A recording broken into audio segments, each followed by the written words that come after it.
Hello student, हमारी कक्षा 8 की दूसरे नंबर की जो इकाई है जिसका नाम है कच्छ की सैर, और इस इकाई के लेखक है हरेश ढोलकिया। हरेश ढोलकिया जो कच्छ के निवासी थे और एक अध्यापक थे।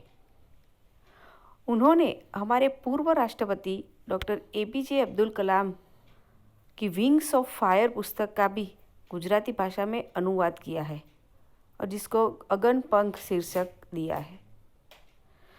तो ऐसे हरेश ढोलकिया ने जो इस इकाई में कच्छ का जो वर्णन किया है वो समझने लायक है। तो इस इकाई में कच्छ का परिचय कराने का प्रयास किया है उन्होंने। इस इकाई में अपनी संस्कृति का आदर, अपनी विरासत का संरक्षण, देश प्रेम आदि मूल्यों को भी उन्होंने विकसित किया है। तो चलो देखते हैं आज हम कच्छ की सैर। देखिए यहाँ कच्छ के 2 फोटोग्राफ दिए गए हैं।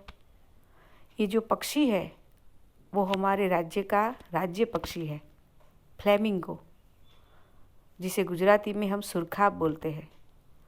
और ये है tip of desert, camel. Kutch के रण प्रदेश में जहाँ के पूरी रेत ही होती है तो वहाँ और कोई प्राणी नहीं चल सकता उसी रेत में, और वहाँ काम करने के लिए, बोझ उठाने के लिए कच्छ के लोग कैमल का, ऊँट का उपयोग करते हैं।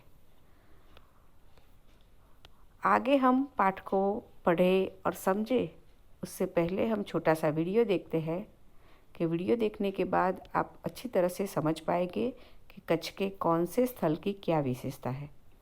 तो चलो देखते हैं वीडियो। आपने कई जगह की सैर की होगी। हमारा भारत देश अनेक दर्शनीय स्थलों से समृद्ध है।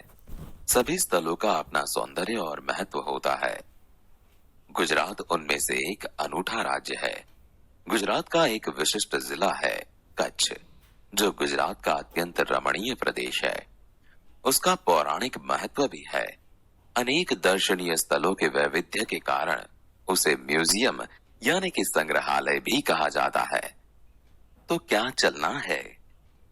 हाँ, तो चलो, हो जाओ तैयार चलने को कच्छ। मित्रों, देखो, हम यहाँ कच्छ में प्रवेश कर रहे हैं। कच्छ में प्रवेश करते ही हमें रेगिस्तान के 2 भाग देखने को मिलते हैं, एक छोटा रेगिस्तान और दूसरा बड़ा रेगिस्तान। इन दोनों में रेगिस्तान जैसा कोई लक्षण नहीं दिखाई देता। रेत कहीं नजर नहीं आती, अतः यह अनूठा रेगिस्तान है। सामखियाली को हम कच्छ का प्रवेश द्वार कह सकते हैं। कच्छ की यात्रा यहीं से आरंभ होती है।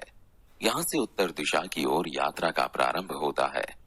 रापर से धौलावीरा पहुंचते ही हमारी प्राचीन संस्कृति मोहेंजोदड़ो का स्मरण हो जाता है। यह स्थान 5000 वर्ष के अवशेषों का अंग है। इस प्राचीन नगरी के दर्शन से ही हम चकित रह जाते हैं। हमें प्राचीनता में आधुनिकता के दर्शन होते हैं। यहाँ से आगे बढ़कर जब हम सामखियाली से पश्चिम की यात्रा करते हैं तो भचाऊ नजर आता है, जो बड़ा गांव है जैसे नगर। वहां से गांधीधाम औद्योगिक कारखानों का शहर है। यहाँ सिंधी प्रजा पाकिस्तान से आकर स्थायी हुई है। गांधीधाम, आदिपुर तथा गोपालपुरी उद्योगों के कारण विकसित हुए दिखाई देते हैं। आदिपुर में गांधी स्मृति तथा पास ही कंडला बंदरगाह का बड़ा महत्व है। कंडला का विकास यहाँ की प्रजा के लिए महत्वपूर्ण है। मित्रों, घूमने का मजा आ रहा है ना? हाँ, तो अब हम जैसे ही कंडला से दक्षिण की ओर आगे बढ़ेंगे, जहाँ भद्रेश्वर अति प्राचीन जैन यात्रा धाम है।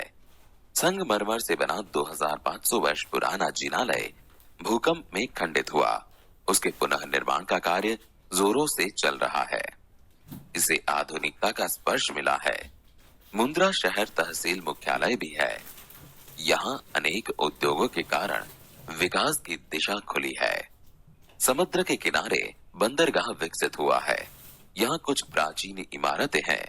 समुद्र के किनारे तटीय यात्रा करते हुए हम मांडवी पहुंचे।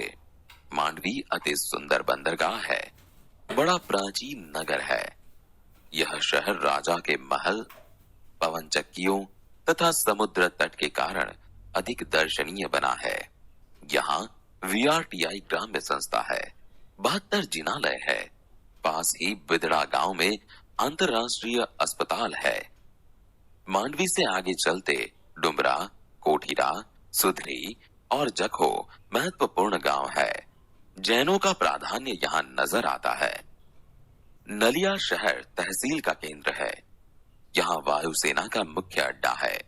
मित्रों, अब देखो, हम नलिया से 1 घंटे की यात्रा करने के बाद नारायण सरोवर आ पहुंचे हैं, जो अति प्राचीन पौराणिक धार्मिक स्थान है। इस स्थान को रामायण काल का माना जाता है। यहाँ कोटेश्वर नामक दर्शनीय मंदिर है। यहाँ से रावण गुजरा था। यह पूरे भारत का प्राचीन स्थान माना जाता है। सूर्योदय और सूर्यास्त दर्शन यहाँ का बड़ा आकर्षण है। नारायण सरोवर से आगे की यात्रा में लखपत आता है, जो अति प्राचीन स्थल है।